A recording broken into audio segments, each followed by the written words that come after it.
ফেসবুকের আবারও কিন্তু আপডেট নিয়ে আসতেছে। আপডেটের মাধ্যমে থাকবে অনেকে ভিডিও সামনে যাওয়ার পরে কিন্তু ভিডিওটা পুরা পেলে না দিয়ে পুরা ভিডিও না দেখে যারা কমেন্ট করে প্লাস হচ্ছে কি লাইক দিয়ে চলে যায়, তাদেরকে স্পাম্পিং বলে।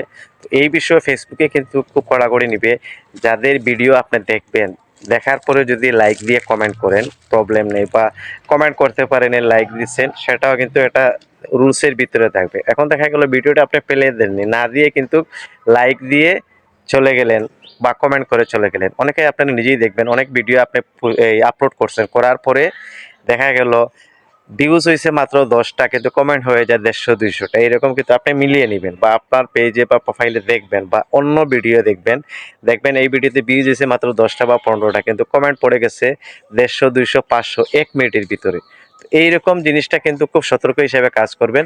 ফেসবুকে কিন্তু এখন আর আগের মতো নয়, কড়াকড়ি নিবে, কারণ ফেসবুকে রুলস মানতে হবে। আর কন্টেন্ট মনিটাইজেশনের জন্য নতুন যে আপডেটটা আসবে, এই আপডেটটা সেরা থাকবে। ফেসবুক বলে দিবে কোন ধরনের ভিডিও থেকে আপনি ইনকাম করতে পারবেন, বা রুলসটা কি, কিভাবে। ফটো টেক্সট তো এটা তো মুখস্থ আপনাদের, ফটো টেক্সট এটা মুখস্থ সবারই। এখান থেকে ইনকাম দিচ্ছে, কিন্তু ভিডিও থেকে, রিলস থেকে ইনকাম দিচ্ছে না, লং থেকে মোটামুটি কিছু ইনকাম দিচ্ছে।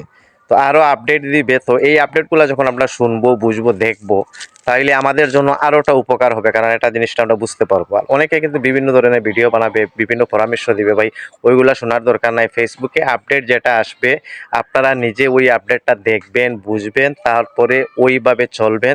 তাহলে সামনের দিকে এগিয়ে যেতে আপনাদের জন্য সহজ হবে। বা আপনি যদি মনে করেন এইভাবে ভিডিও বানান, দেখে বুঝে শুনে অন্যকে বলেন, তাদের কিন্তু উপকার হবে।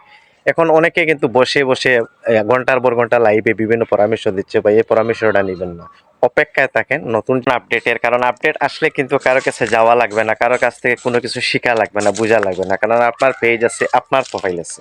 আপনি যখন একটা রিভিউ দিবেন, প্রফেশনাল ড্যাশবোর্ডে ঢুকবেন, বা বিভিন্ন অপশন, নতুন নতুন অপশন দিবে ফেসবুকে আপডেটের মাধ্যমে, তখন এটা দেখে আপনারা বুঝতে পারবেন, বা এখান থেকে আপনি যেটা বুঝবেন, অন্য যে বুঝাবে আপনাকে, এর চেয়ে আপনি যেটা বুঝবেন এটাই আপনার জন্য রাইট হবে একজন কন্টেন্ট ক্রিয়েটর হিসাবে।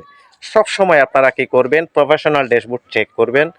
এখান থেকে যে আপডেটটা আসবে এটা আপনার জন্য সঠিক থাকবে। অন্যান্য যে বিভিন্ন পায়তারা দিয়ে বিভিন্ন ভিডিও বানায় বলে মানুষে, আসলে এটা যে আপনি মানবেন, এখান থেকে যে আপনি সফলতা অর্জন করতে পারবেন না। কারণ আপনার সফলতা হচ্ছে গিয়ে আপনার ক্যারিয়ার আপনি নিজে করতে হবে। আপনি যে আপডেটটা আপনাকে ফেসবুক দিবে, সেই আপডেটটা কিন্তু আপনি মেনে চলতে হবে। এখন অনেকের ইস্যু দিয়ে দিল, আপনাকে তো ইস্যু দেয়নি। তো ওনার ইস্যু কিভাবে দিল, ওনার ইস্যু কিভাবে রিমুভ করলো, এটা তো দেখে আপনার কোনো লাভ নেই। দেখতে হবে আপনাকে ফেসবুক কি আপডেট দিছে, আপনাকে কি ইস্যু দিছে, আপনাকে কি রুলস দিছে আপনার পেজে বা প্রোফাইলে, ওইটা আপনি মেনে চলবেন। কারণ আপনার পেজ আপনার জন্য আলাদা থাকবে, রুলস থাকবে আলাদা, এখানে আপডেট থাকবে আলাদা। আপনি আপনারটা কিন্তু মেনে চলতে হবে। অন্যর পেজ দেখে, অন্যের পেজের সেটিং দেখে, অন্যের ওই সেই দেখে তো আর আপনার লাভ নেই। দেখতে হবে আপনার পেজে বা প্রোফাইলে কি দিছে ফেসবুকে, কিভাবে চলার জন্য আপনাকে আদেশ করতেছে, এইটাই মেনে চলবে। যদি ভিডিওটা ভালো লাগে থাকে, অবশ্যই এটা কমেন্ট করে যাবেন, আর প্রয়োজনে ভিডিওটা একটু শেয়ার দিয়ে রাখবেন। আর আমার মুন্না ভাইয়ের পাশে থাকেন, ইনশাল্লাহ নতুন কোনো তথ্য যেগুলো আসবে সরাসরি আপনারাই পাবেন।